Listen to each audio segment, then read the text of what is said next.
2000 വർഷങ്ങൾക്ക് മുമ്പ് മനുഷ്യൻ എത്രത്തോളം ക്രൂരനായിരുന്നു എന്നുള്ളത് ഇന്ന് ലോകത്തെ കാണിച്ചു തരുന്ന ലോകത്തിലെ വലിയൊരു സ്ഥലത്താണ് ഞാനിപ്പോൾ എത്തിയിരിക്കുന്നത്. ഇറ്റലിയിലെ റോമിലുള്ള നമ്മുടെ പുതിയ ലോകാത്ഭുതങ്ങളിൽ ഒന്നായ കൊളോസിയത്തിന് മുമ്പിലാണ് ഞാനിപ്പോൾ നിൽക്കുന്നത്. കൊളോസിയം നമ്മളെല്ലാവരും കണ്ടിട്ടും പഠിച്ചിട്ടും കേട്ടിട്ടും ഉള്ള ആ ഒരു അത്ഭുത നിർമ്മിതി, ലോകത്തിലെ ഏറ്റവും വലിയ ആംഫി തിയേറ്റർ എന്ന് വേണേൽ പറയാം. 1950 വർഷങ്ങൾക്ക് മുമ്പ് AD 70 കാലഘട്ടത്തിൽ അന്ന് നിർമ്മിക്കപ്പെട്ട ഏകദേശം 75,000-80,000 ആളുകൾക്ക് ഇതിനുള്ളിലിരുന്ന് മനുഷ്യനെ കൊല്ലുന്നതും മൃഗങ്ങളെ കൊല്ലുന്നതും വേട്ടയാടുന്നതും ആയിട്ടുള്ള ആ ഒരു ദുഷിച്ച ആ ഒരു ഗെയിം കാണുന്നതിന് വേണ്ടി മനുഷ്യനുണ്ടാക്കിയ ആ മഹാനിർമ്മിതിയുടെ മുമ്പിലാണ് ഞാനിപ്പോൾ നിൽക്കുന്നത്. ഇവിടെ വന്ന് നിൽക്കുമ്പോൾ തന്നെ നമുക്കൊരു വല്ലാത്തൊരു ഫീലാണ് നമുക്ക് കിട്ടുക. ഫീൽ എന്ന് പറയുമ്പോഴത്തേക്കിനും ആ ഒരു രക്തങ്ങൾ വീണ് എത്ര ജീവനുകൾ, മനുഷ്യനാണെങ്കിലും മൃഗമാണെങ്കിലും എത്ര ജീവനുകൾ പൊലിഞ്ഞ ആ ഒരു സ്ഥലത്ത് നമ്മൾ വന്ന് നിൽക്കുമ്പോൾ ആ ഒരു ഫീല് എത്രത്തോളം നമുക്കുണ്ടാവും എന്നുള്ളത് നിങ്ങളൊന്ന് മനസ്സിലാക്കുക. ടെക് ട്രാവലിറ്റിൻ്റെ പുതിയ വീഡിയോയിലേക്ക് നിങ്ങൾക്ക് ഏവർക്കും സ്വാഗതം. കൊളോസിയത്തിൻ്റെ കാഴ്ചകളാണ് ഇന്ന് ഞാൻ നിങ്ങളെ കാണിക്കാൻ പോകുന്നത്.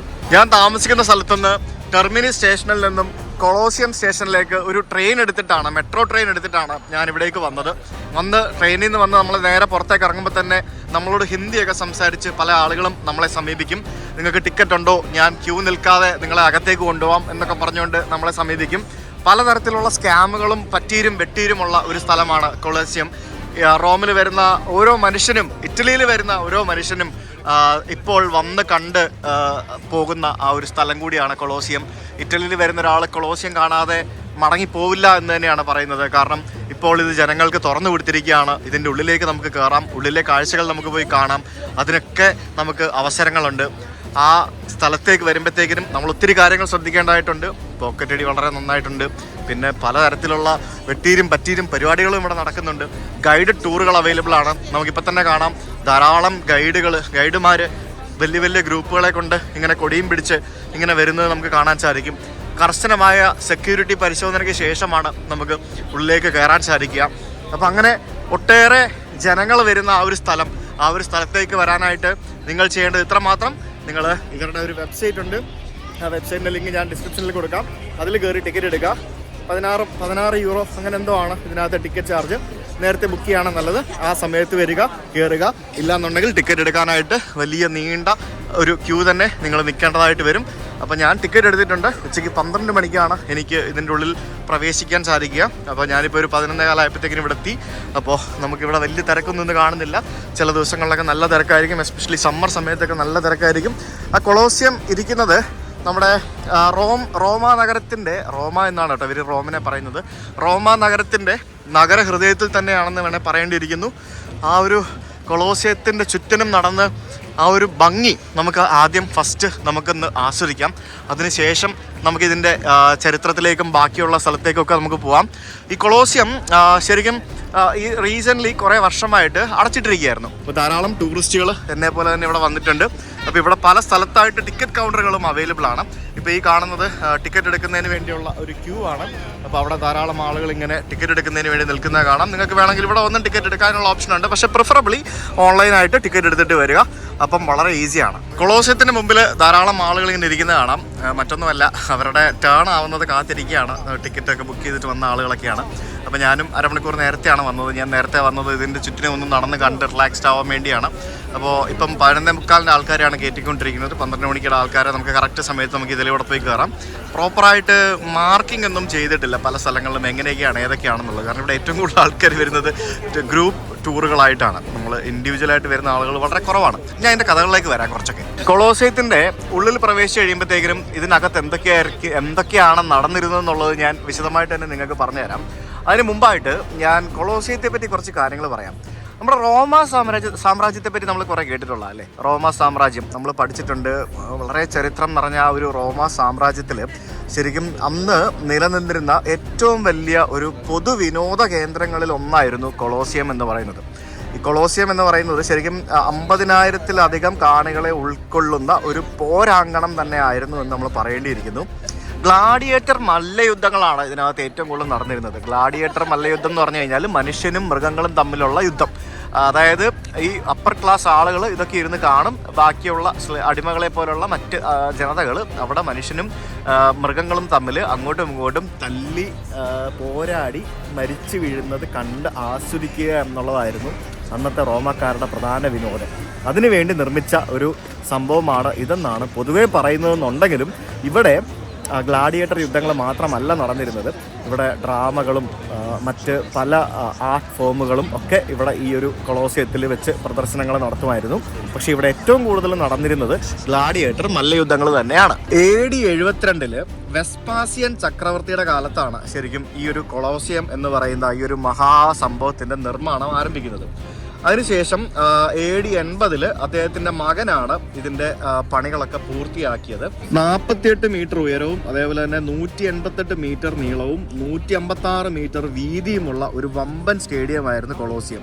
ശരിക്കും സ്റ്റേഡിയം എന്ന് തന്നെ പറയാം. അതായത് 200 വർഷങ്ങൾക്ക് മുമ്പ് അന്നത്തെ ആളുകൾ അന്നത്തെ അവരുടെ ബുദ്ധി ഉപയോഗിച്ച് നിർമ്മിച്ച ഈ കൊളോസിയത്തിൻ്റെ മാതൃകയിലാണ് ഇന്ന് ലോകമെമ്പാടും സ്റ്റേഡിയങ്ങൾ പണിയുന്നത്. നമ്മൾ കാണുന്ന ക്രിക്കറ്റ് സ്റ്റേഡിയം, ഫുട്ബോൾ സ്റ്റേഡിയം, ബാക്കിയുള്ള പല സ്റ്റേഡിയങ്ങളും പണിയുന്നത് ഈ ഒരു കൊളോസിയത്തിന്റെ മാതൃകയിലാണെന്ന് നമ്മൾ മനസ്സിലാക്കണം. അക്കാലത്ത് ഇതിന്റെ അടിത്തട്ട് പലകയിൽ തീർത്തിട്ട് മണ്ണ് മൂടിയാണ് നിർമ്മിച്ചതെന്നാണ് പറയപ്പെടുന്നത്. ഇതിന്റെ നമ്മൾ പുറത്ത് കാണുന്ന ഈ ഔട്ടർ സ്ട്രക്ചറും ബാക്കിയുള്ള സംഭവങ്ങളെല്ലാം നിർമ്മിച്ചിരിക്കുന്നത് ലൈം സ്റ്റോൺ, അതായത് ഒരു പ്രത്യേകതരം വോൾക്കാനിക് റോക്കാണ്. അതായത് ലൈം സ്റ്റോണും അതുപോലെ തന്നെ പലതരത്തിലുള്ള ഇഷ്ടികകൾ ഉപയോഗിച്ചിട്ടാണ് നിർമ്മിച്ചിരിക്കുന്നത്. ഇന്നത്തെ റോമ നഗരത്തിലെ വളരെ ഫ്ലാറ്റ് ആയിട്ടുള്ള ഒരു ചതുപ്പ് നിലം മണ്ണിട്ടെടുത്ത് ശരിക്കും വളരെ മികച്ച രീതിയിൽ സ്ട്രോങ് ആക്കിയാണ് ഈ ഒരു കൊളോസിയം ഇവിടെ നിർമ്മിച്ചത്.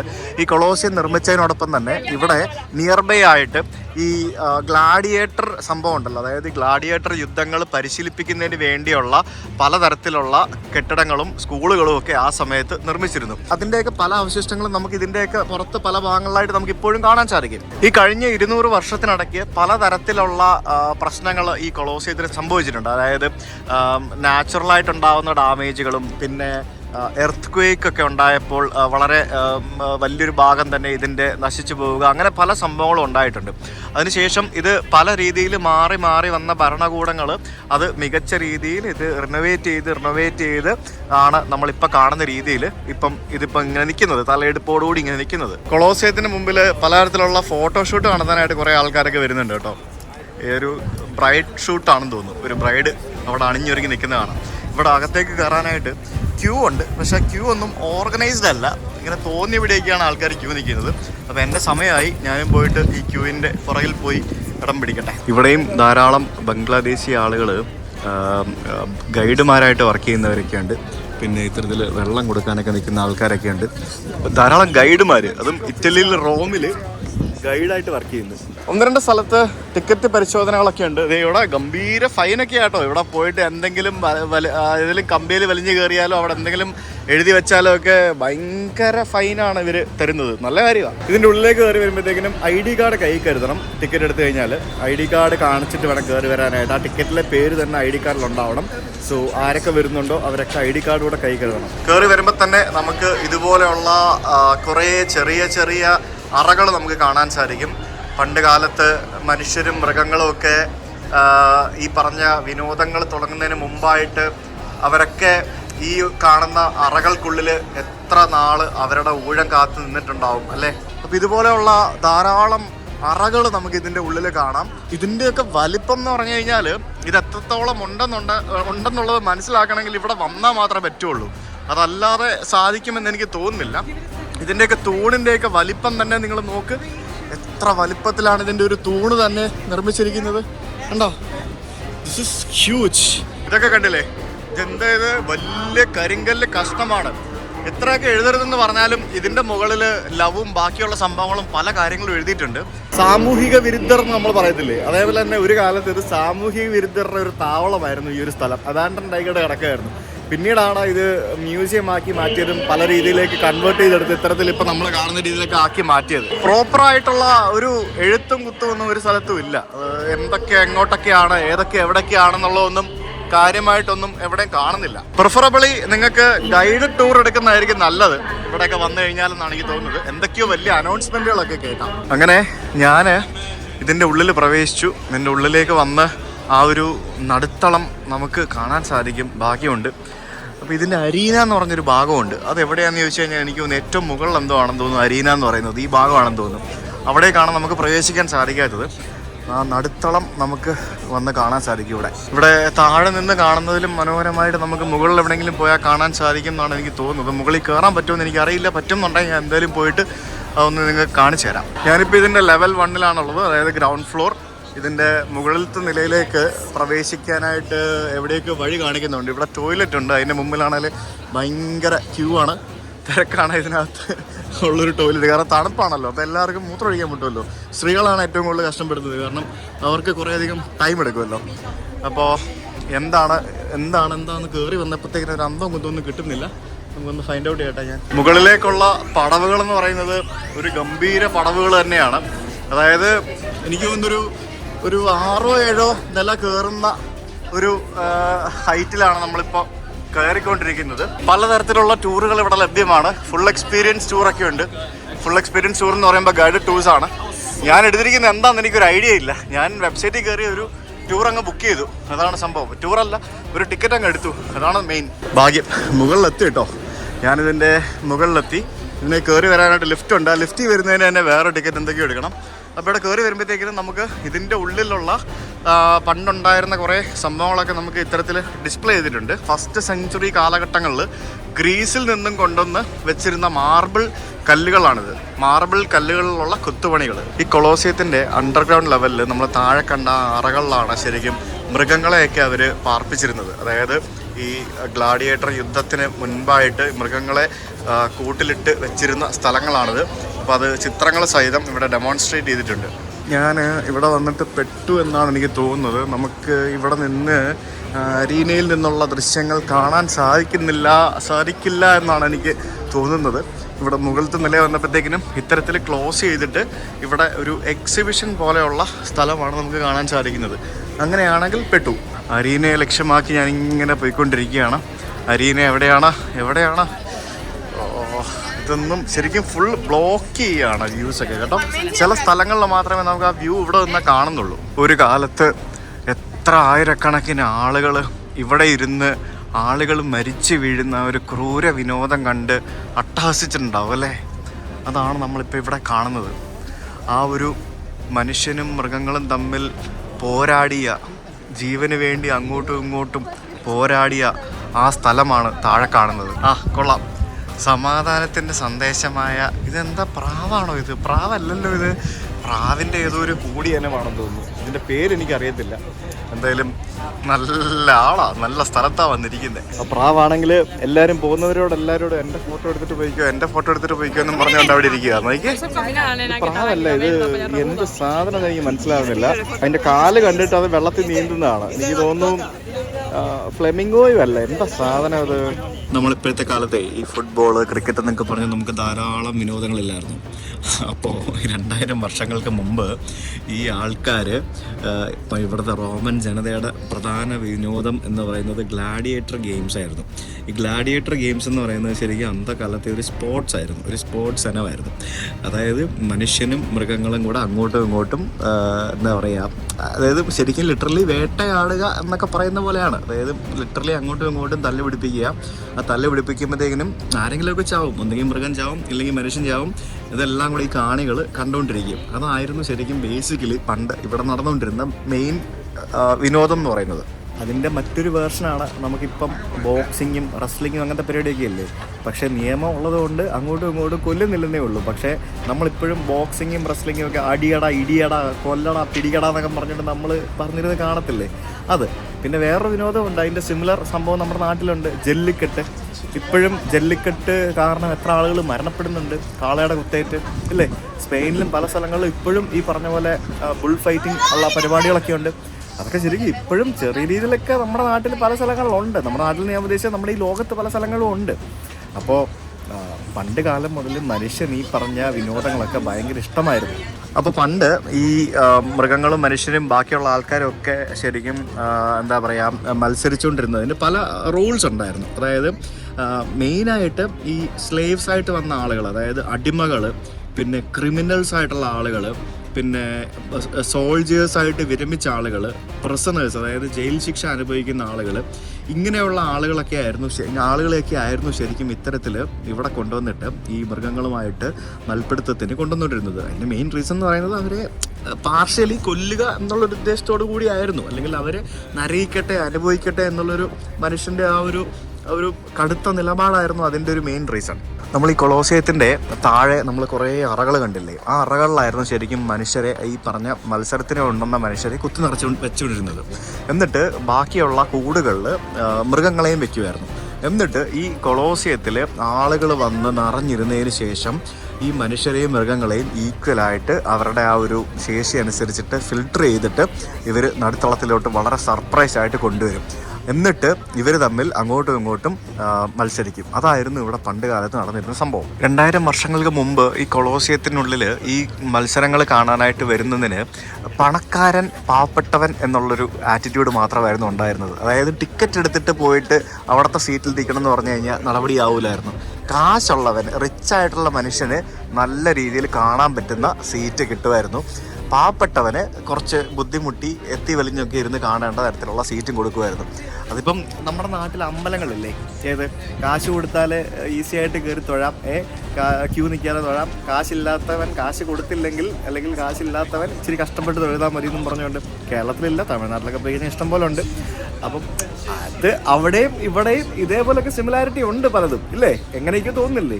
ഈ ക്രൂര വിനോദങ്ങൾ മനുഷ്യൻ ഇവിടെ ആസ്വദിച്ചുകൊണ്ടിരിക്കുന്ന സമയത്ത് ഇവിടെ സൗജന്യമായിട്ട് ഭക്ഷണം വരെ കൊടുക്കുമായിരുന്നു. ഈ മത്സരിക്കാൻ വന്നുകൊണ്ടിരുന്ന ഈ ഗ്ലാഡിയേറ്റേഴ്സ് ആയിട്ടുള്ള ആളുകൾ അവർ വെൽ ട്രെയിൻഡ് ആയിരുന്നു. അതായത് ഒന്നുകിൽ ജീവൻ അല്ലെങ്കിൽ മരണം, മരിക്കാൻ വരെ അവർ മരിക്കുമെന്ന് തോന്നിക്കഴിഞ്ഞാൽ എങ്ങനെ മരിക്കണം എന്ന് വരെ ഓരോ മൃഗങ്ങളെയും വെച്ച് അവർ ട്രെയിനിങ് കൊടുത്തിട്ടാണ് അവരെ ഈ കളത്തിലേക്ക് ഇറക്കിക്കൊണ്ടിരുന്നത്. ജീവൻ രക്ഷപ്പെടാൻ വേണ്ടിയാണെങ്കിൽ എങ്ങനെ ജീവൻ രക്ഷപ്പെടണം, എങ്ങനെ അറ്റാക്ക് ചെയ്ത് പ്രതിരോധിച്ച് നിൽക്കണം തുടങ്ങിയ പലതരത്തിലുള്ള ട്രെയിനിങ്സ് കൊടുത്തിട്ടാണ് ഈ ആളുകളെ ഈ മത്സരത്തിന് ഇറക്കിക്കൊണ്ടിരുന്നത്. പലതവണ ഈ മത്സരങ്ങളിൽ പങ്കെടുത്ത് ജയിച്ചു വന്ന ആളുകളുണ്ടല്ലോ, അവരാണ് പുതിയതായിട്ട് വരുന്ന ആളുകളെ ട്രെയിൻ ചെയ്യിച്ചുകൊണ്ടിരുന്നത്. പലതരത്തിലുള്ള വുഡൻ കത്തികളും വാളുകളും പിന്നെ ഈ പറഞ്ഞ പോലെ ഈ പ്രതിരോധിക്കുന്നതിന് വേണ്ടിയുള്ള കുറേ സംഭവങ്ങൾ, വുഡിൻ്റെയും പിന്നെ ഇരുമ്പിൻ്റെയും, അങ്ങനെ പല സംഭവങ്ങളും ഇവർ ഉപയോഗിച്ചിരുന്നു. ഈ യുദ്ധത്തിന് വരുന്ന ആളുകൾ, മത്സരത്തിന് വരുന്ന ആളുകൾ എക്സ്ട്രീംലി ഫിറ്റായിരുന്നിരിക്കണം. അവരെ ഫിറ്റാക്കി നിലനിർത്താൻ വേണ്ടി എന്തൊക്കെ ചെയ്യുന്നു നമുക്ക് ഊഹിക്കാവുന്നേ ഉള്ളൂ. ഫിറ്റായാൽ മാത്രം പോരാ, ഈ മൃഗങ്ങളുമായിട്ടൊക്കെ മത്സരിക്കുന്നതിന് വേണ്ടി പലതരത്തിലുള്ള ആയുധങ്ങളിൽ പരിശീലനവും കൂടെ ഉണ്ടായിരിക്കണം. ഇത് രണ്ടും കൂടെ ഉണ്ടായാൽ മാത്രമേ വളരെ മികച്ച രീതിയിൽ ഇവിടെ പെർഫോം ചെയ്യാൻ സാധിക്കുമായിരുന്നുള്ളൂ. ഏകദേശം 400 വർഷക്കാലം ഇവിടെ ഇത്തരത്തിലുള്ള ഗ്ലാഡിയേറ്റർ യുദ്ധങ്ങൾ നടന്നുവെന്നാണ് പറയപ്പെടുന്നത്. ഈ ഗ്ലാഡിയേറ്റർ യുദ്ധങ്ങളിൽ 400 വർഷത്തിൽ ഏകദേശം 4 ലക്ഷത്തിലധികം മനുഷ്യർ കൊല്ലപ്പെട്ടു എന്ന് പറയുന്നു. ആ 4 ലക്ഷത്തിലധികം മനുഷ്യർ മാത്രമല്ല, 10 ലക്ഷത്തിലധികം മൃഗങ്ങളും ഇവിടെ വേട്ടയാടുകയോ എങ്ങനെയാണെന്ന് വെച്ചാൽ അവർ കൊല്ലപ്പെടുകയുണ്ടായി. വേട്ടയാടുക എന്ന് പറയില്ല, ശരിക്കും ലിറ്ററലി ബ്രൂട്ടൽ കൊല തന്നെയായിരുന്നു. അതായത് ഒരു വർഷം ഏകദേശം 1000 ആളുകളെങ്കിലും ഏറ്റവും കുറഞ്ഞത് ഇവിടെ ഈ ഗ്ലാഡിയേറ്റർ യുദ്ധത്തിൽ മരണപ്പെടുമായിരുന്നു. നമ്മൾ ഈ രാജ്യത്തിന് വേണ്ടി യുദ്ധം ചെയ്ത് പോരാടി മരിച്ചു എന്നൊക്കെ പറയുന്ന പോലെ തന്നെ വളരെ ധീരതയോടെ മരിക്കണം എന്നുള്ളതായിരുന്നു ഇവരുടെ മെയിൻ റൂളെന്ന് പറയുന്നത്. എന്തൊക്കെ സ്ട്രേഞ്ച് സംഭവങ്ങളല്ലേ. പണ്ടത്തെ റോമ രാജാക്കന്മാരുടെ ഒരു പ്രധാന വെൽത്ത് എന്ന് പറയുന്നത് ഈ ആനിമൽസിനെ പ്രദർശിപ്പിക്കുക എന്നുള്ളതായിരുന്നു. അതായത് രാജ്യത്തിൻ്റെയും ലോകത്തിൻ്റെയും പല ഭാഗങ്ങളിൽ നിന്നാണ് ഈ മൃഗങ്ങളെ ഇവിടെ കൊണ്ടുവന്നുകൊണ്ടിരുന്നത്.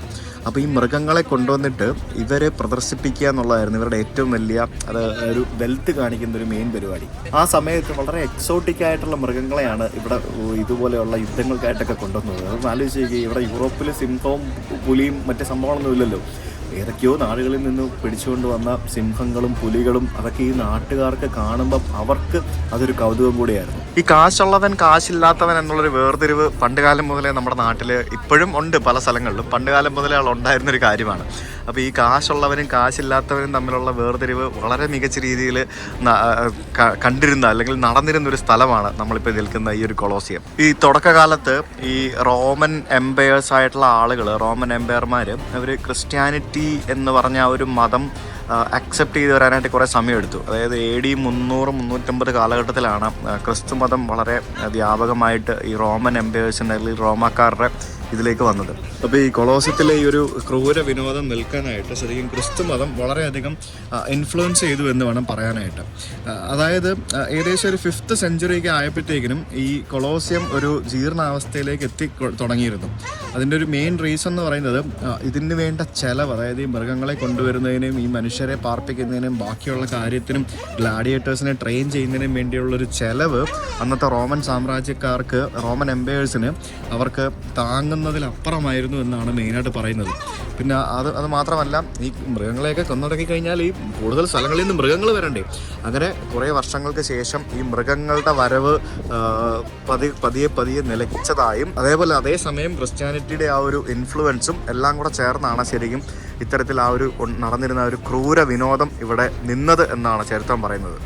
ഒരു വർഷം ഏകദേശം 50 ലക്ഷത്തിലധികം ആളുകൾ ഈ ഒരു കൊളോസ്യം സന്ദർശിക്കുന്നു എന്നാണ് പറയപ്പെടുന്നത്.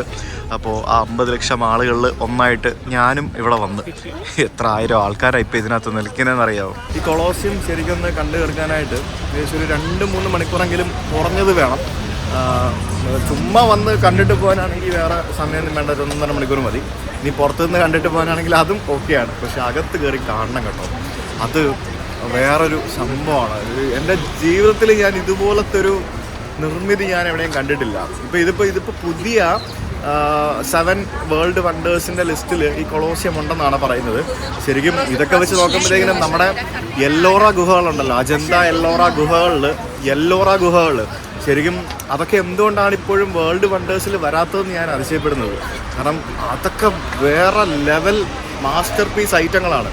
അതൊക്കെ ഈ റോമൻ സാമ്രാജ്യത്തിൻ്റെയൊക്കെ മുമ്പിൽ എത്ര വർഷക്കാലം മുമ്പ്, എത്ര ആയിരക്കണക്കിന് വർഷങ്ങൾക്ക് മുമ്പത്തെ സംഭവമല്ലേ അതും. ഒരിക്കലും അതൊക്കെ നമ്മുടെ ഈ വേൾഡ് വണ്ടേഴ്സിൻ്റെ ലിസ്റ്റിൽ വരുമായിരിക്കും. അപ്പോൾ ഞാനിപ്പോൾ ഈ ഒരു കൊളോസിയത്തിൻ്റെ ഉള്ളിൽ കയറി ഇതിൻ്റെ നമുക്ക് പോകാവുന്ന പരമാവധി സ്ഥലങ്ങളിലൂടെ ഇങ്ങനെ നടന്ന് ഈ കാഴ്ചകളൊക്കെ കണ്ട് പണ്ടത്തെ ആ ഒരു സംഭവങ്ങളൊക്കെ ഇങ്ങനെ മനസ്സിലാലോചിച്ച് ഇങ്ങനെ നടക്കുക. ഈ കൊളോസിയത്തിൻ്റെ നിർമ്മിതി നോക്കിക്കഴിഞ്ഞാൽ നമുക്ക് മനസ്സിലാക്കാൻ സാധിക്കുന്നത് ഒരു ഭാഗത്ത് വളരെ ഉയരത്തിലും ഇങ്ങനെ ഈ കാണുന്ന പ്രദേശമാണ് അരീന എന്ന് പറയുന്നത്. അവിടെ എനിക്ക് തോന്നുന്നു അതിൻ്റെ ഏറ്റവും റിച്ചസ്റ്റ് ആയിട്ടുള്ള ആളുകളല്ലേ, വലിയ വലിയ രാജാക്കന്മാരൊക്കെ ഇരുന്നിരുന്നത് ആ പ്രദേശത്തായിരിക്കണം. പിന്നെ അതിൻ്റെ താഴേക്ക് ഇങ്ങനെ മറ്റ് ആളുകളൊക്കെ ആയിരിക്കണം ഇരുന്നിരുന്നത്. ഇപ്പുറത്തേക്ക് വരുമ്പോഴത്തേക്കിനും ആ ഒരു സംഭവമില്ല, കണ്ടല്ലേ. ഇവിടെ ഇങ്ങനെയാണ്, ഇവിടത്തേനെക്കാട്ടിൽ ഉയരത്തിലാണ് ആ ഭാഗത്ത് നിർമ്മിച്ചിരിക്കുന്നത്, കണ്ടോ. പിന്നെ വേറൊരു കാര്യം കൊണ്ടുണ്ട്, ഇവിടെ രാത്രി സമയങ്ങളിൽ അല്ലെങ്കിൽ വെളിച്ചക്കുറവ് വന്ന സമയത്ത് ഈ അടിമകളായിട്ടുള്ള ആളുകളെ, അല്ലെങ്കിൽ ഈ പറഞ്ഞ പോലെ ഈ മത്സരങ്ങളിൽ പങ്കെടുത്ത് മുറിവേറ്റ് മരിച്ചു പോകാറാവുന്നു എന്ന് തോന്നുന്ന ആളുകളെയൊക്കെ വെളിച്ചത്തിന് വേണ്ടി തുണി ചുറ്റി കത്തിച്ചിരുന്നു എന്നും പറയപ്പെടുന്നുണ്ട്. അങ്ങനെ ഒരു കഥയും ഇതിൻ്റെ പുറകിൽ ഇങ്ങനെ പറഞ്ഞു കേൾക്കുന്നുണ്ട്. അതിൻ്റെ യാഥാർത്ഥ്യം എനിക്കറിയില്ല, പക്ഷെ അങ്ങനെയും ഒരു കഥയുണ്ട്. അങ്ങനെ എത്ര ആളുകളെ ഏതൊക്കെ രീതിയിലും മനുഷ്യരെയും ഏതൊക്കെ രീതിയിലും ജീവനെടുത്ത ആ ഒരു സ്ഥലമാണ് ഈ കൊളോസിയം എന്ന് പറയുന്നത്. ശരിക്കും എനിക്കിവിടെ വന്നപ്പോൾ മുതലൊരു വല്ലാത്തൊരു നെഗറ്റീവ് വൈബാണ് എനിക്ക് ഇങ്ങനെ കിട്ടിക്കൊണ്ടിരിക്കുന്നത്. അപ്പോൾ നമുക്കത് ഫീൽ ചെയ്യും ഇവിടെ വന്ന് നിൽക്കുമ്പോൾ. അത് വിജയത്തിൻ്റെ കവാടം എന്ന് പറയപ്പെടുന്ന ആർച്ച് ഓഫ് കോൺസ്റ്റന്റൈൻ ആണ് നമുക്ക് ഈ താഴെ കാണുന്നത്, നമ്മുടെ ഈ ഒരു കൊളോസിയത്തിൻ്റെ പുറകുവശത്തായിട്ട് കാണുന്നത്. പിന്നെ ഇവിടെ നമുക്ക് പല സ്ഥലങ്ങളിലും ഇതുപോലെയുള്ള പുരാതന റോമ നഗരത്തിൻ്റെ അവശിഷ്ടങ്ങൾ നമുക്ക് കാണാൻ സാധിക്കും. ഈ ഒരു ഏരിയ മുഴുവനും അത്തരത്തിലാണ് നമുക്ക് മനസ്സിലാക്കാൻ സാധിക്കുന്നത്. അതിൻ്റെ ഇടയ്ക്കൊക്കെ നമുക്ക് പുതിയ ബിൽഡിങ്ങുകൾ അതിൻ്റെ അപ്പുറത്തും ഉണ്ട്.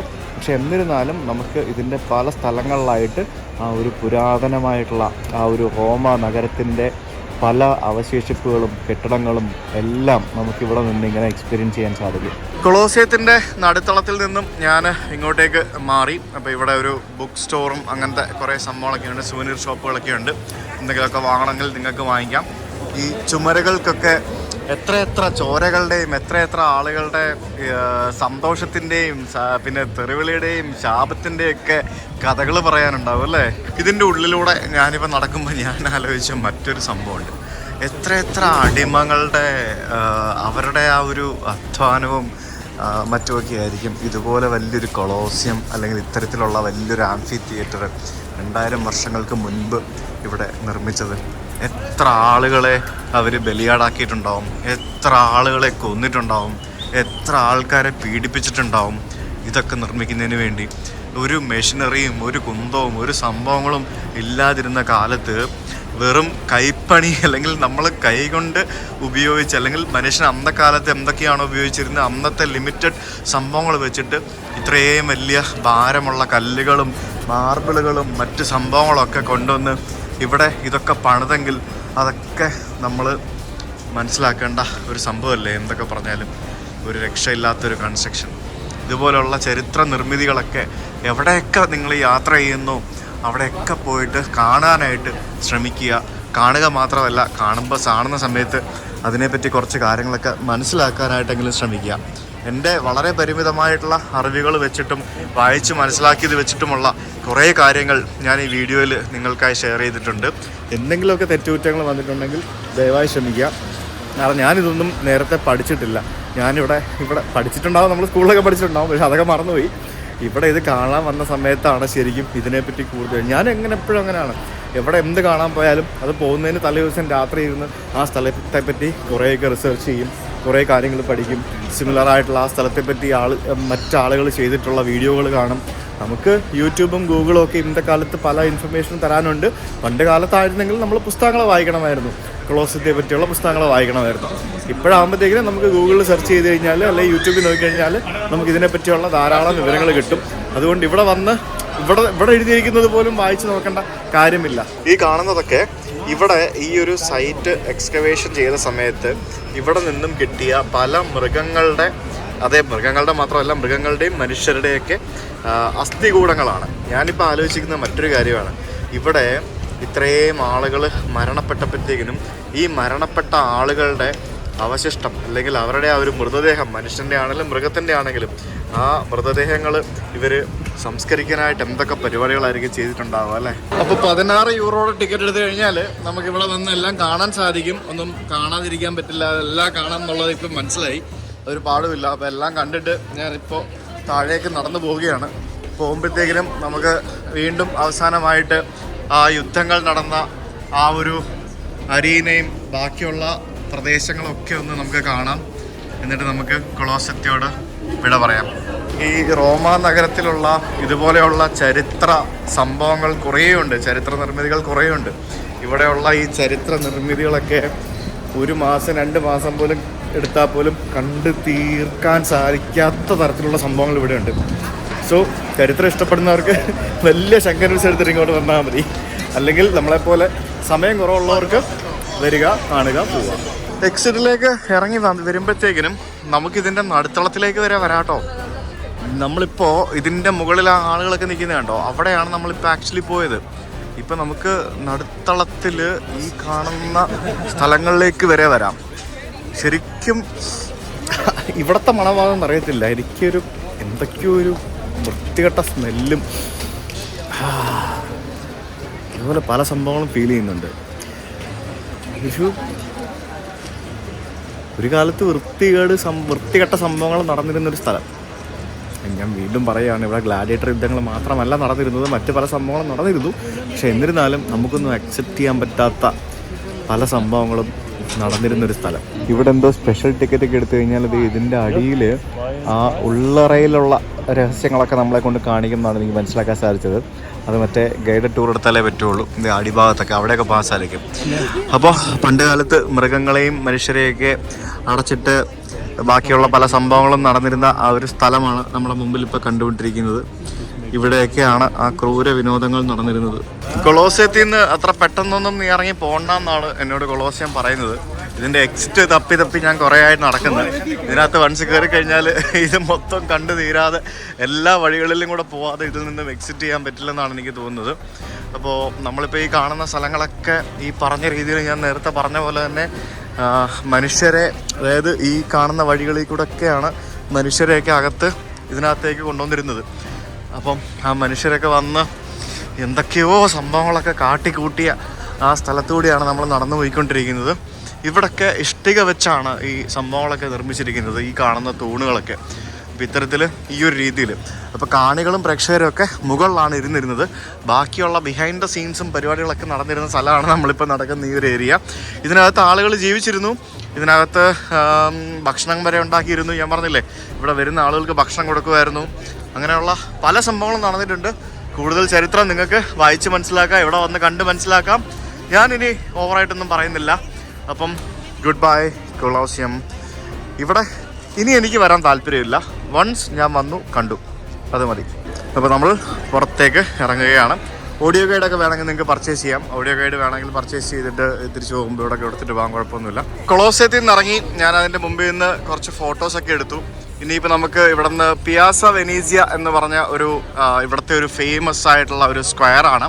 അപ്പോൾ ആ സ്ക്വയറിലേക്ക് നമുക്ക് നടക്കാം. നടക്കുന്ന വഴിക്ക് നമുക്ക് അപ്പുറത്തും ഇപ്പുറത്തും ഒക്കെ നമുക്ക് നമ്മൾ മുകളിൽ നിന്ന് കണ്ട ആ ഒരു ഏൻഷ്യൻ്റ് റോമൻ സിറ്റിയുടെ അവശിഷ്ടങ്ങൾ നമുക്ക് ഇവിടെ ഇങ്ങനെ കാണാം. ഇങ്ങനെ കണ്ടുകൊണ്ട് നമുക്ക് ഇങ്ങനെ നടക്കാം. കൊളോസത്തിൽ നിന്ന് ഞാൻ ഇറങ്ങി ഇങ്ങനെ നടന്നുകൊണ്ടിരിക്കുകയാണ്. ശരിക്കും ഇവിടെ ഏറ്റവും കൂടുതൽ ആൾക്കാർ ടൂർ ഗൈഡ് വിത്ത് ഇങ്ങനെ ഗ്രൂപ്പായിട്ടാണ് വരുന്നതെന്ന് എനിക്ക് ഇവിടെ വന്ന് കണ്ടപ്പോൾ മനസ്സിലായി. എന്തോരോ ആൾക്കാരാണെന്നറിയോ ടൂർ ഗൈഡുമാരെ കൊണ്ടുപോകുന്നത്. ഏതൊക്കെ രാജ്യങ്ങളിൽ നിന്ന് എവിടെ നിന്നൊക്കെയാണ് ഇവിടെ ഈ ഇറ്റലി കാണാനായിട്ട് വരുന്നത്. നന്നായിട്ട് നടക്കാനുണ്ട്. ഇന്ന് എന്തായാലും വളരെ നല്ല വെതറാണ്, നല്ല സണ്ണി ഡേ. ജാക്കറ്റൊന്നും ഇല്ലാതെ നടക്കാം. ഇപ്പം ഞാൻ ഇതിട്ടിട്ട് തന്നെ എനിക്ക് ചൂടെടുക്കുന്നു. കൊളോസിയം കണ്ടിറങ്ങിയപ്പോഴത്തേക്കിനും ചെറുതായിട്ട് വിശക്കുന്നുണ്ട്. ഇവിടെ റെസ്റ്റോറൻ്റ് എന്നൊക്കെ പറഞ്ഞ് നമുക്ക് കാണാം. ഈ ഒരു ഭാഗത്ത് ഇതുപോലെയുള്ള സ്ട്രീറ്റിലൊക്കെ ഇരുന്ന ആളുകൾ ഭക്ഷണം കഴിക്കുന്നു. ബാറ്, പിന്നെ എന്തൊക്കെയോ സംഭവങ്ങളൊക്കെ ഉണ്ട്. നോക്കട്ടെ എന്തെങ്കിലും കഴിക്കാൻ പറ്റുമോ എന്നുള്ളത് നോക്കാം. ഇരുന്ന് കഴിക്കാനുള്ള സമയം എനിക്കില്ല. ഷടിയിൽ നിന്ന് വാങ്ങിച്ച് പെട്ടെന്ന് കഴിച്ചിട്ട് പോകാൻ പറ്റുന്ന എന്തെങ്കിലും സംഭവം ഇവിടെ കിട്ടുമോ എന്ന് നമുക്ക് നോക്കാം.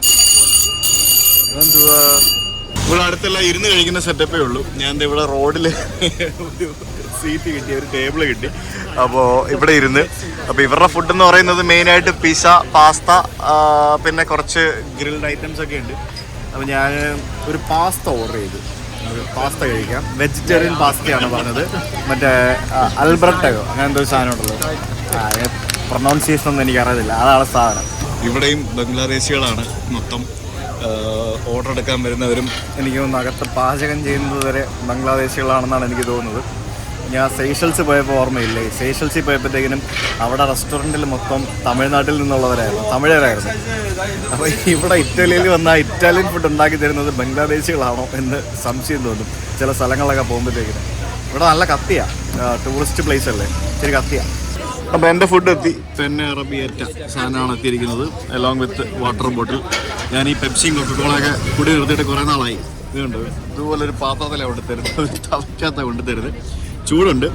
വെജിറ്റേറിയൻ ആണ് കണ്ടല്ലേ. നമ്മൾ യൂറോപ്പിലൊക്കെ വന്നു കഴിഞ്ഞാൽ വെജിറ്റേറിയൻ ഫുഡ് കിട്ടാൻ ഒരു പാടുമില്ലാന്ന് എനിക്കിപ്പോൾ മനസ്സിലായി. എവിടെ പോയാലും നമുക്ക് വെജിറ്റേറിയൻ ഫുഡ് കിട്ടും. കാരണം ഇവിടെയൊക്കെ ഇഷ്ടംപോലെ വെജിറ്റേറിയൻസ് ഉണ്ട്, വീഗൻസ് ഉണ്ട്, വീഗൻ ഫുഡ് കിട്ടും, അങ്ങനെ പല ടൈപ്പ് ഫുഡ് കിട്ടും. ടൊമാറ്റോ പ്യൂരിക്കകത്ത് ഉണ്ടാക്കിയെടുത്തിരിക്കുന്ന പാസ്ത, ഇതാണ് സാധനം.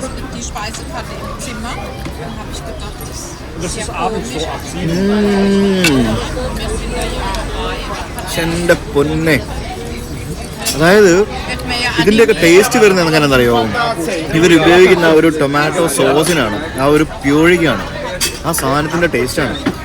നല്ല പുളിയുണ്ട് കേട്ടോ, നല്ല പുളിയുള്ള സാധനം. എനിക്ക് പുളിച്ച ഫുഡൊക്കെ ഭയങ്കര ഇഷ്ടമാണ്. പുളിച്ച ദോശ, പുളിച്ച ഇഡ്ഡലിയൊക്കെ ഭയങ്കര ഇഷ്ടമാണ്. നല്ല കിടുന്ന സാധനം, അടിപൊളി. ഇവിടുത്തെ ഇറ്റാലിയൻ ഫുഡെന്നൊക്കെ പറഞ്ഞാൽ പിന്നെ ഇറ്റലി വന്നിട്ട് ഇറ്റാലിയൻ ഫുഡ് കഴിച്ചിട്ട് കൊള്ളില്ലെന്ന് പറയാൻ പറ്റുമോ?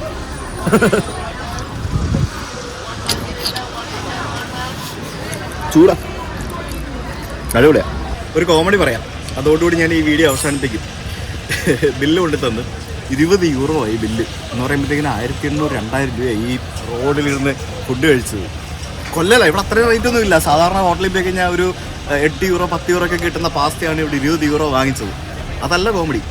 ബില്ല് കൊണ്ട് തരുമ്പോഴത്തേക്കിനും ബില്ല് കൊണ്ട് തരും. എന്നിട്ട് വയ്ക്കും, sir this is your bill, tip is not included എന്നവർ പറയും. അതായത് അവർക്ക് ടിപ്പ് കൊടുക്കണം എന്നർത്ഥം. ഞാൻ എന്നിട്ട് 2 യൂറോ ടിപ്പ് കൊടുത്തു. എന്നിട്ട് പുള്ളിയോട് ചോദിച്ചു, പുള്ളി എന്നോട് ചോദിച്ചു എവിടെ നിന്നാന്ന് ചോദിച്ചു. ഞാൻ പറഞ്ഞു ഇന്ത്യയിലാണെന്ന് പറഞ്ഞു. അപ്പോൾ ഞാൻ ചോദിച്ചു നിങ്ങൾ എവിടെ നിന്നാന്ന് ചോദിച്ചു. ഞങ്ങൾ ബംഗ്ലാദേശിൽ നിന്നാന്ന് പറഞ്ഞു. ഇവിടെ ഞാൻ ചോദിച്ചു ഇവിടെ മൊത്തം ബംഗ്ലാദേശികളാണല്ലോ, ഇവിടെ ഇറ്റലിയിൽ റോമിൽ വന്നപ്പോഴും പിസ പോയപ്പോഴും എല്ലായിടത്തും ബംഗ്ലാദേശികളാണല്ലോ കാണുന്നത്, എന്താണെന്ന് ചോദിച്ചു. ഇറ്റലി ഇപ്പോൾ ബംഗാളി ലോകമാണ്, ഇറ്റലി ഇപ്പോൾ ബംഗാളിയാണ്, ഇറ്റാലി അല്ല ബംഗാളി, എവിടെ ഫുള്ള് ബംഗാളികളാണ്, ഞങ്ങളെല്ലാവരും ബംഗാളികളാണ്. അപ്പോൾ ഞാൻ ചോദിച്ചു കിച്ചണിൽ ആരാന്ന് ചോദിച്ചു. അവിടെയും ബംഗാളികളാണ്, ഈ റെസ്റ്റോറൻറ്റ് മൊത്തം ബംഗാളികളാണ്, ഈ ഒരു ബംഗാളിയുടെ റെസ്റ്റോറൻറ്റാണ്. ഒന്ന് ആലോചിച്ച് നോക്കിയാൽ എൻ്റെ അവസ്ഥ. ഇറ്റലി വന്നിട്ട് റോമിൽ വന്നിട്ട് ഇറ്റാലിയൻ ഫുഡ് കഴിക്കാൻ കയറിയത് ബംഗാളി ഉണ്ടാക്കുന്ന അടുക്കളയിൽ.